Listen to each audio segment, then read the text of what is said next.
Welcome to the third season of Murder in 20 podcast, where I, Bobby Stevens, am your host with a new episode every Wednesday.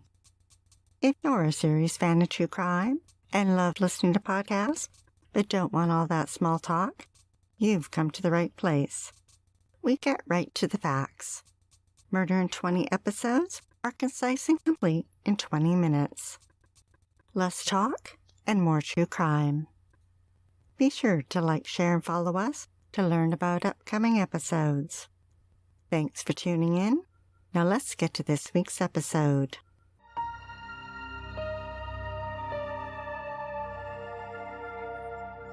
Margaret was born in Tennessee in 1943, the oldest with two younger sisters. Her father was a barber and her mother a store manager. As a child, they moved often before settling down in a small town near Chicago, Illinois. Margaret married at 18. It lasted 10 years, and they had 2 daughters. She went on to marry 3 more times. By the 1980s, she was living in Las Vegas amongst the neon lights. Rudin made a small fortune building houses in Las Vegas. He also owned a realty company, rental properties, and lent money for mortgages. But when homeowners didn't pay, Ron didn't hesitate to foreclose and evict them, making him numerous enemies. And he liked to dress the part of a villain. People magazine reported his favorite color was black. He wore black pants, black shirts, and even black cowboy boots, and he drove a black Cadillac.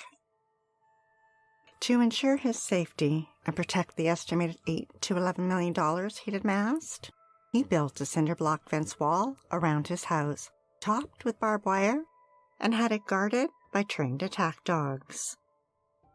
Indoors, there was an alarm system and a collection of weapons, including guns and rifles.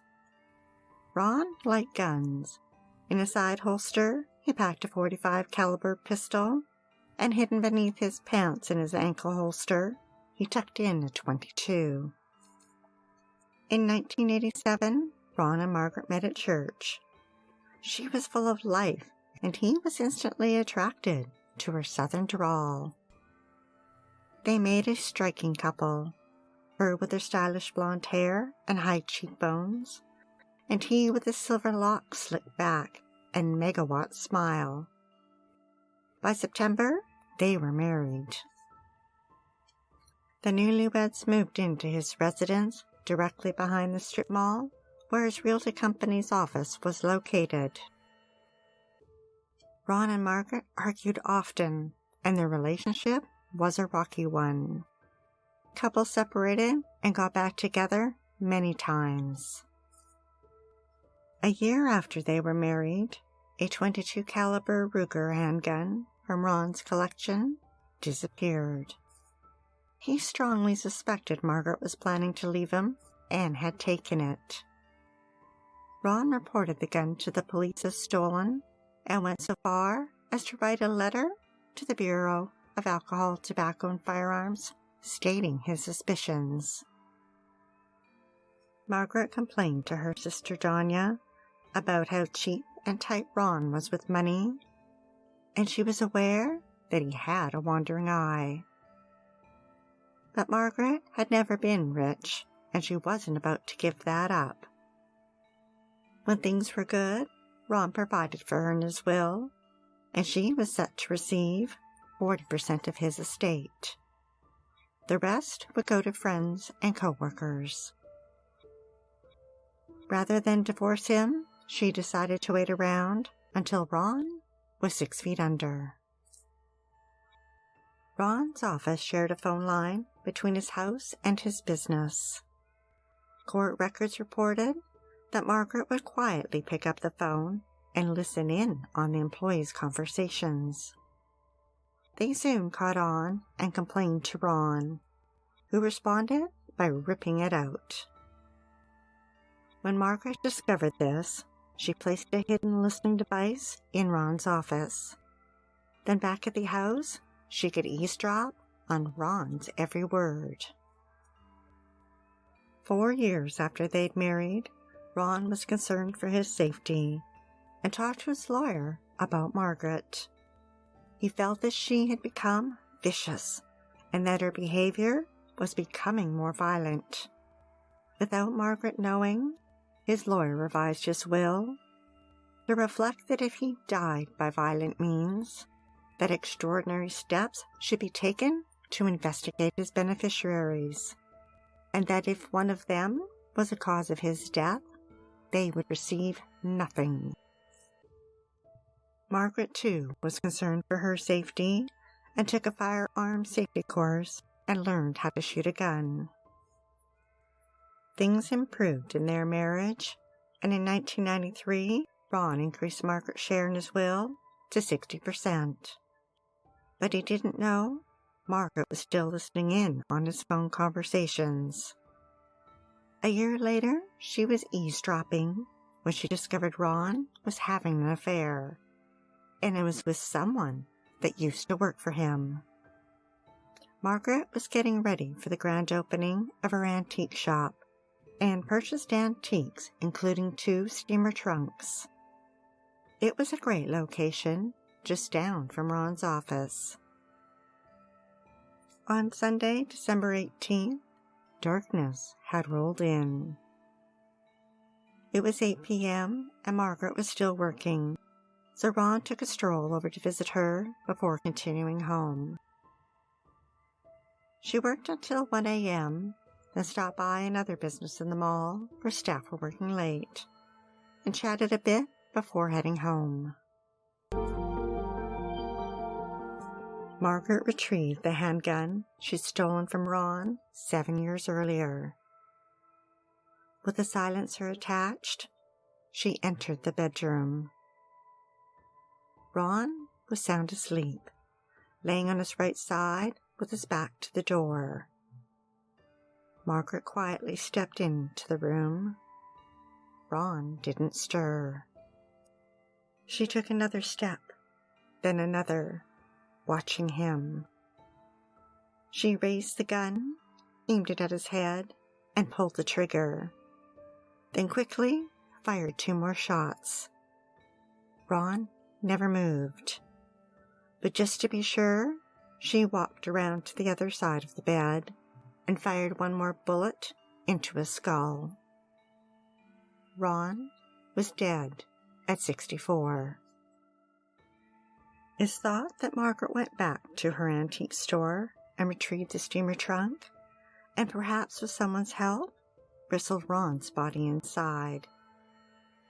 She stopped by his office and retrieved his will and trust documents, returned home, then spent the next few hours cleaning blood off the furniture, walls, ceiling, and carpet.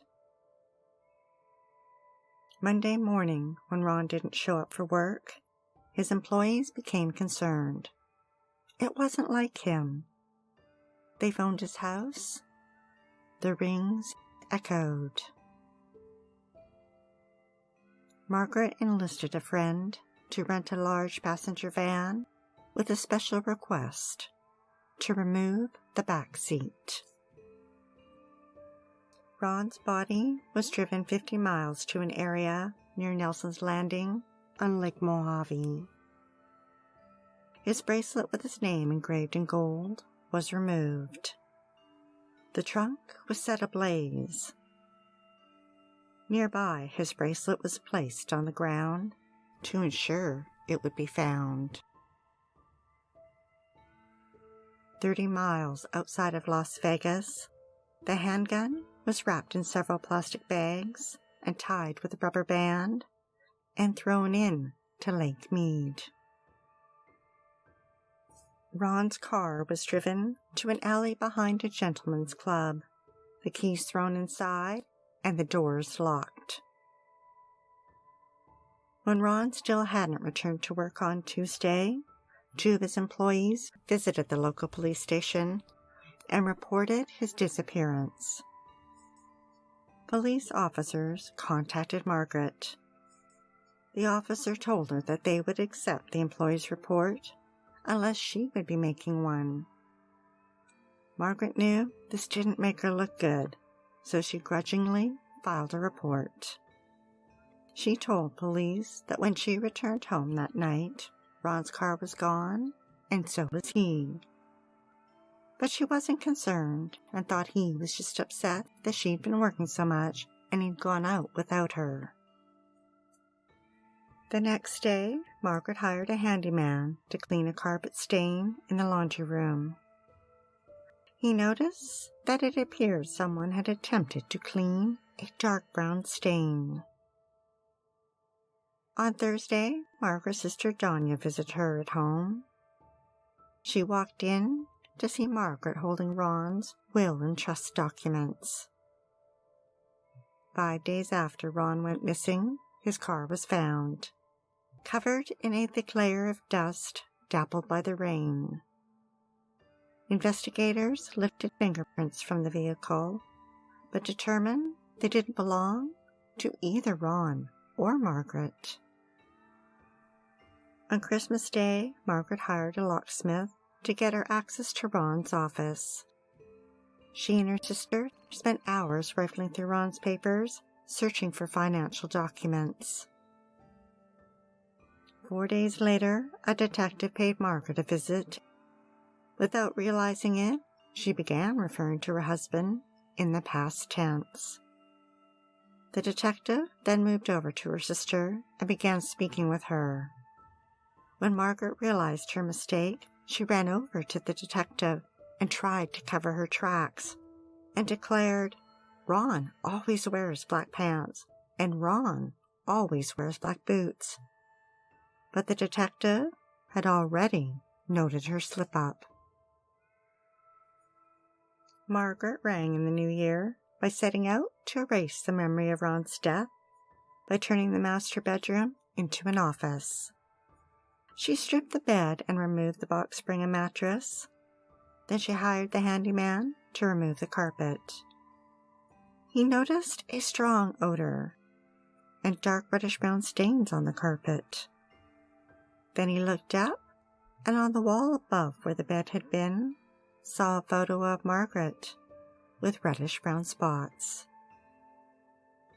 When he returned 2 days later, the bedroom had new carpet, and Margaret had moved her photo to the guest room, and he noticed the spots were gone. Then he heard a gurgling sound and went to investigate.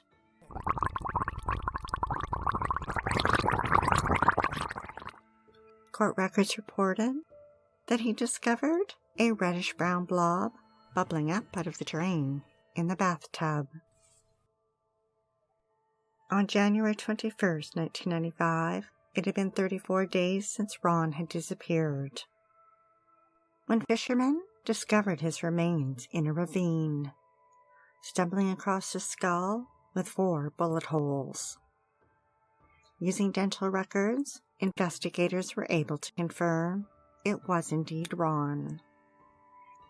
3 .22 caliber bullets, along with bullet fragments, were recovered from his skull, and nearby were the burnt remnants of a steamer trunk. 2 days later, detectives met with Margaret to tell her they'd identified his remains. She never shed a tear. Instead, she rubbed her knuckle deep into her eye, as if trying to make herself cry. Detectives then spoke with her sister, who told them that she remembered a similar trunk being in Margaret's antique store at the grand opening, but then she never saw it again. A few days later, police searched Margaret and Ron's home. Crime scene technicians sprayed luminol in the master bedroom. Forensic Files episode For Love or Money detailed how the walls lit up like the Milky Way. Investigators knew for certain Ron had been murdered in this room. But one of the investigators had a feeling he'd been here before. Then it hit him. This was a room Peggy had died in. Margaret was heading home when she spotted police vehicles in her driveway. She turned and quickly drove away. Police followed her and watched as she stopped at her sister's. Then she picked up a friend and headed west to California. When she crossed the border, police were forced to stop and contacted the Los Angeles Police Department, who jumped in and followed her. The next morning, she boarded a flight to St. Louis, Missouri, and disappeared. A year and a half later, a recreational scuba diver discovered a .22 caliber Ruger handgun in Lake Mead. Wrapped in plastic, it had been well preserved. And the best part was the silencer was still attached, with its serial numbers intact. The gun was traced back to Ron, and that silencer, well, it left very specific marks on the bullets, which ballistics determined was a murder weapon that killed Ron. 9 months later, prosecutors indicted Margaret for murder with use of a deadly weapon, accessory to murder, and unauthorized intrusion of privacy by listening device. A warrant was issued, but Margaret was still on the run. After 2 years and spending time in Mexico, she met up with a retired firefighter. They crossed the border into the U.S. and settled into a run-down apartment in a small city outside of Boston, Massachusetts. Investigators used the media to keep Margaret's case in the public eye. After she was featured on America's Most Wanted, someone called in with a tip. Margaret was wearing a black wig and tinted contacts when police moved in and arrested her. She was extradited to Nevada, where she pled not guilty to all counts. In March 2001, it had been 6 years since Ron was murdered, and Margaret's trial began.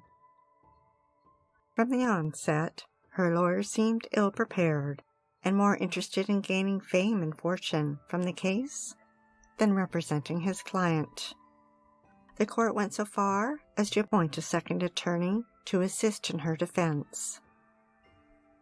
The trial lasted 38 days.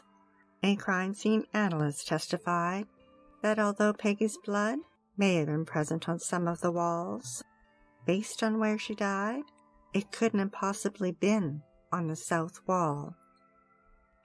Margaret was found guilty on all charges and sentenced to life in prison with the possibility of parole after 20 years. She appealed her case based on ineffective counsel. The Nevada Supreme Court upheld her conviction. Later, she was granted a new trial, but then a high court overruled the decision. In January 2020, Margaret was granted parole after serving 20 years. Then, in a twist, in May 2022, a judge overturned Margaret's conviction 27 years earlier due to ineffective counsel. The district attorney announced they would not seek a new trial because even if she was convicted of murder a second time, she would likely be sentenced to time served. Margaret still maintains her innocence.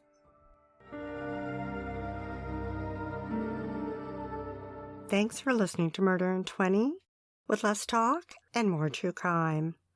Be sure to tune in next Wednesday for the episode of Larry Bill Elliott. His midlife crisis took him to the internet, where he found a woman seeking a sugar daddy. He was soon obsessed with Rebecca and would stop at nothing to help her win custody of her children, even if it meant murder. We'd like to acknowledge Purple Planet for use of their music, sound effects from Fasting Studios and Quick Sounds, and our many editorial sources who were listed on our website. If you're dying to hear more, past episodes of Murder in 20 are available for free at murderin20.com and on all major podcast platforms. Be sure to like, share, and follow us to learn about upcoming episodes every Wednesday. And feel free to leave a 5-star review on any one of them, or all of them. We're not shy. Stay safe, sleep with the lights on, and don't play with strangers.